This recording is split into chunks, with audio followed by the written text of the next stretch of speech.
Mason Rudolph is not the franchise quarterback of the future. And behind Cam Ward and Shedeur Sanders, who there are question marks about, we don't know that Jackson Dart or Jalen Milroe or any of those guys can eventually mature into being that as well. I think the Pittsburgh Steelers are in a very tough position. But what I do believe is if they stay at 21 and draft any of these quarterbacks who will still be available, they will not have drafted a day one starter.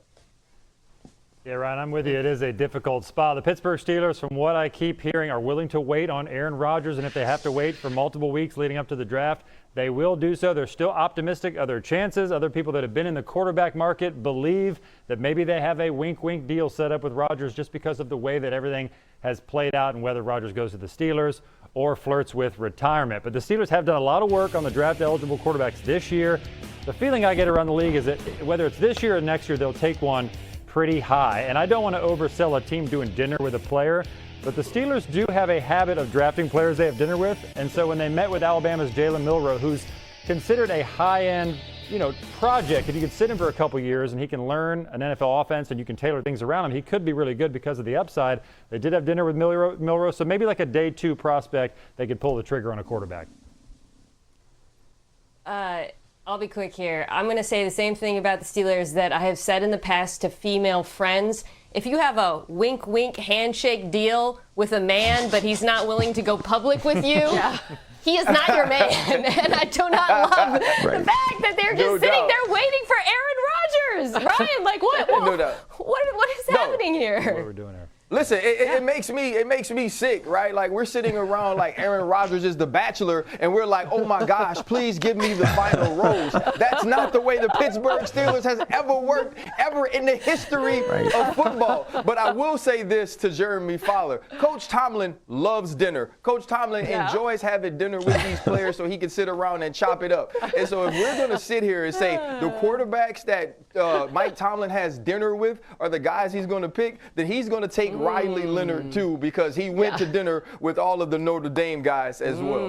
There you go, Riley Leonard. I love it. Did he have dinner with Aaron Rodgers? Did he have dinner with Tyler Shugg? Is he done having dinner?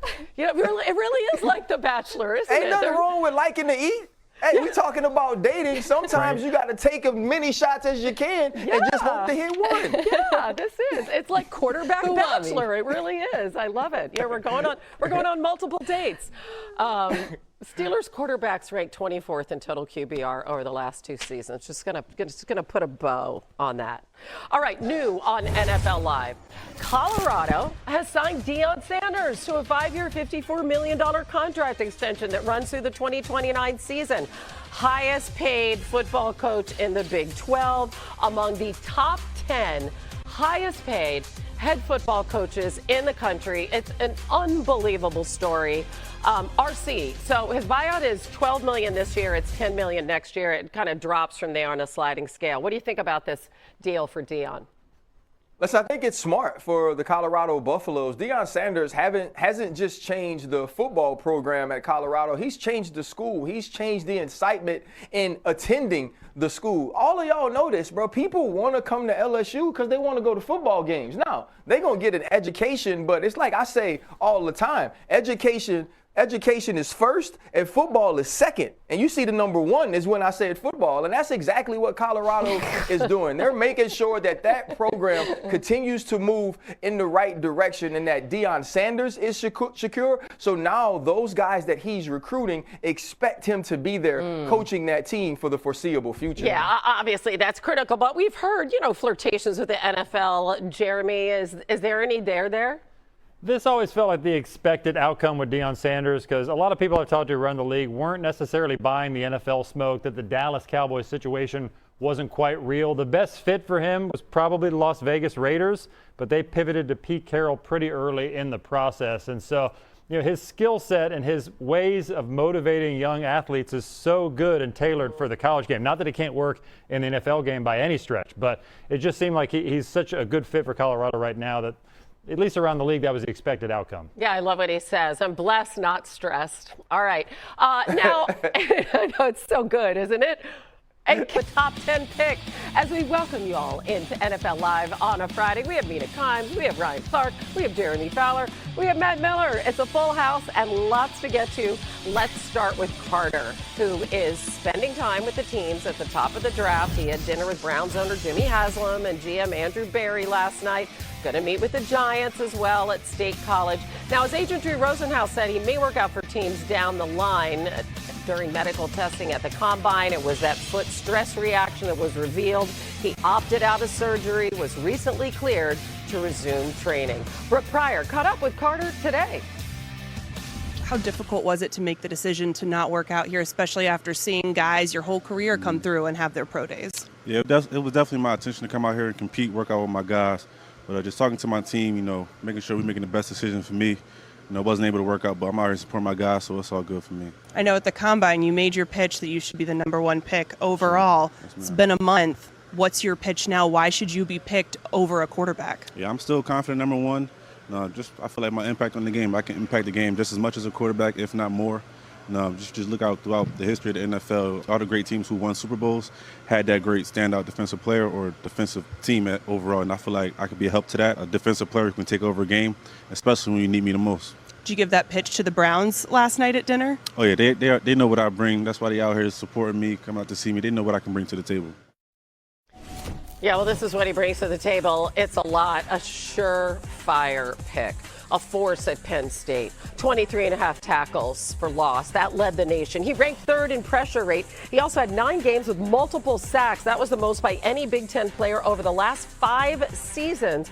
He had 12 sacks overall, ranking 7th in FBS. So let's bring in our draft analyst, Matt Miller, who has Carter going 2nd overall to the aforementioned Browns in your mock. Any concerns at all if he can't work out for teams before the draft? No, Hannah, I'm not worried at all. I know Carter said today at his pro day that he's 100% from the shoulder injury. This is just a precaution, and he's proven it over the last 3 years at Penn State. The tape speaks for itself, and hearing today that he's 100%, that makes you feel good as a team that you're not going to have a surgery after the draft or when you get into training camp that would maybe delay the start. And we would have seen something come out of the NFL Scouting Combine where he did medicals. We would have known, hey, the shoulder or the foot injury are more serious than it looks. But I think it's a very telling aspect of the pre-draft process. Abdul Carter's only meeting with 4 teams.